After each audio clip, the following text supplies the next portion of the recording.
নমস্কার বন্ধুরা, মিনু ছোট রান্নাঘরে সকলকে জানাই স্বাগত।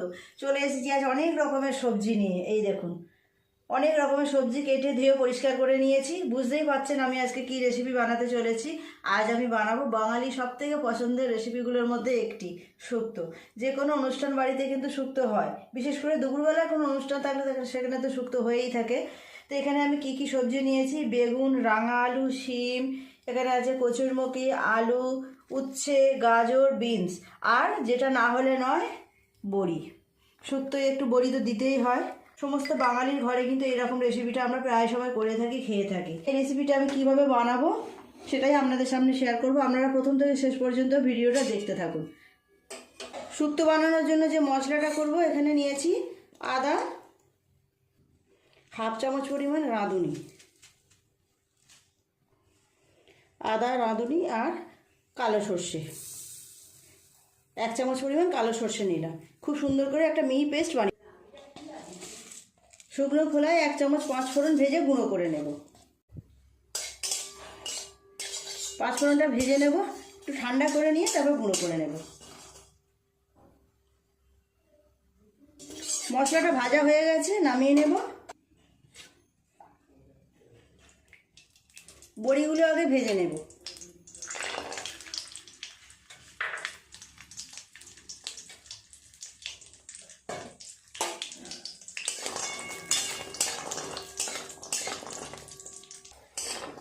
বড়িগুলো ভাজা হয়ে গেছে, তুলে নেব।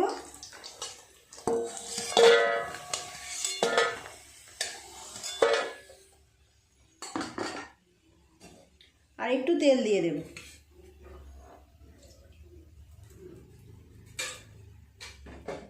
এক এক করে সমস্ত সবজি ভেজে তুলে নেব। প্রথমে উচ্ছে দেব।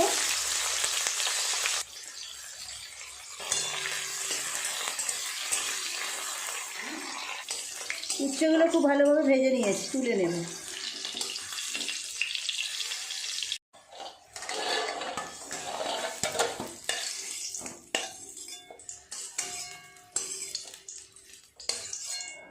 গাজর, বিন কড়াই,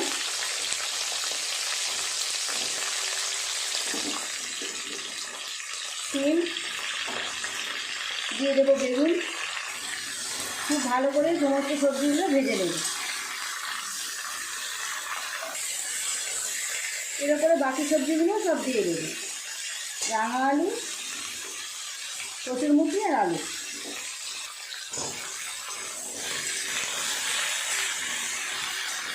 নেড়ে চেড়ে ভালো করে সবজিগুলো আগে ভেজে নেব।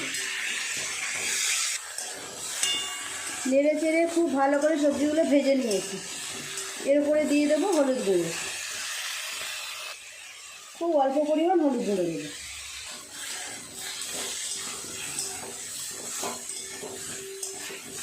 হলুদ দিয়ে একটু নেড়ে চেড়ে নিলাম। দিয়ে দেবো আদা, রাঁধুনি আর সর্ষের যে পেস্টটা করলাম।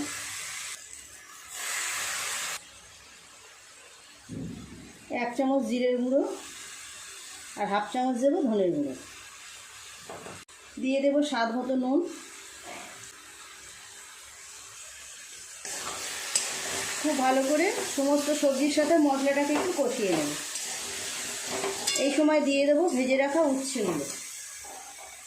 বড়িগুলো আমি এখন দেব না।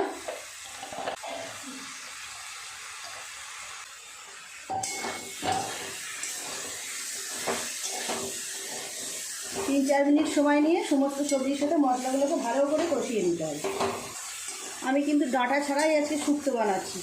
বাজারে ডাঁটা পাওয়া যায়নি, সেই জন্য আর ডাঁটা দিতে পারলাম না। দিয়ে দেবো পরিমাণ মতো জল। খুব ভালোভাবে কষিয়ে নিয়েছি।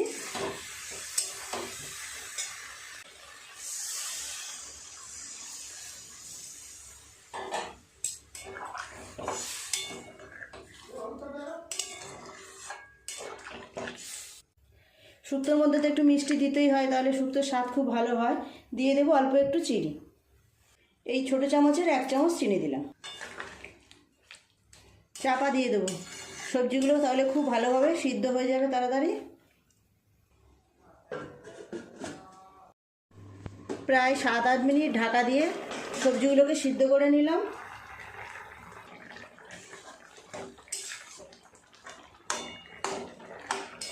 সবজিগুলো ভালোভাবে সিদ্ধ হয়ে গেছে।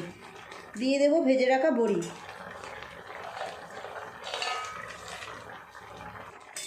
বড়িগুলো দিয়ে আর একটু ফুটিয়ে নেব। বড়ি দেওয়ার পর আরও 3-4 মিনিট ফুটিয়ে নিয়েছি, নামিয়ে নেব।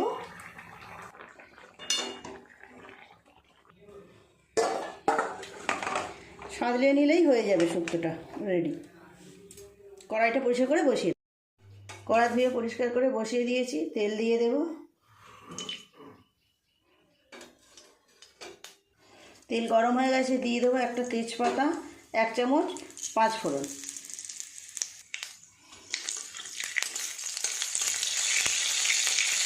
পাঁচফোড়নটা একটু নেড়ে চেড়ে ভেজে নিয়েছি, দিয়ে দেবো শুক্তো।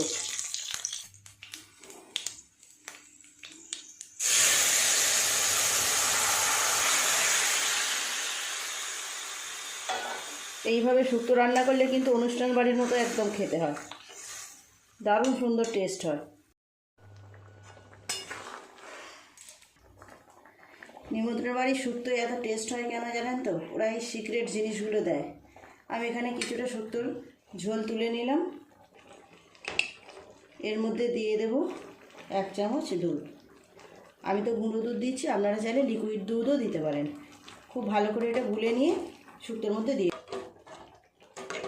ভালো করে গুলে নিয়েছি, দিয়ে দেব।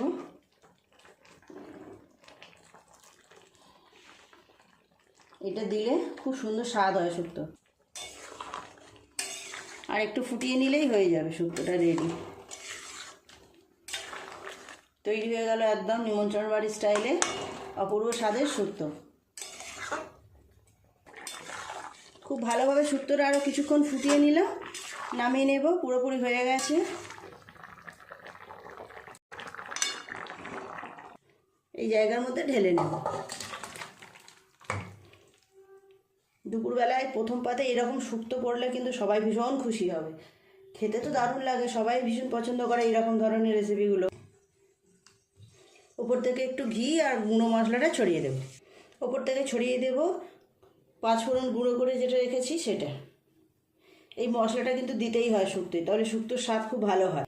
আর দিয়ে দেব 1 চামচ পরিমাণ ঘি। অপূর্ব সুন্দর গন্ধ বেরোচ্ছে। প্লিজ বন্ধুরা, আপনারা যারা কোনোদিনও বাড়িতে শুক্তো রান্না করেননি, একবার এইভাবে করে দেখবেন। সবাই কিন্তু বেশ পছন্দ করবে, দেখবেন দারুণ খেতে লাগে। বড়িগুলো কত বড় বড় হয়েছে দেখুন। প্লিজ বন্ধুরা, আজকের রেসিপিটা কেমন লাগলো কমেন্ট করে জানাবেন। ভালো লাগলে একটা লাইক করে দেবেন। আমার চ্যানেলটি এখনও পর্যন্ত যারা সাবস্ক্রাইব করেননি, প্লিজ আমার চ্যানেলটি সাবস্ক্রাইব করে পাশে থাকা বেল ঘন্টিটা ক্লিক করে দেবেন। তাহলে যখনই আমি এরকম নতুন কোনো ভিডিও আপলোড করব, সবার আগে তা আপনার নোটিফিকেশনে পৌঁছে যাবে। সবাই খুব ভালো থাকবেন। দেখা হচ্ছে পরের দিন নতুন কোনো রেসিপির সাথে। নমস্কার।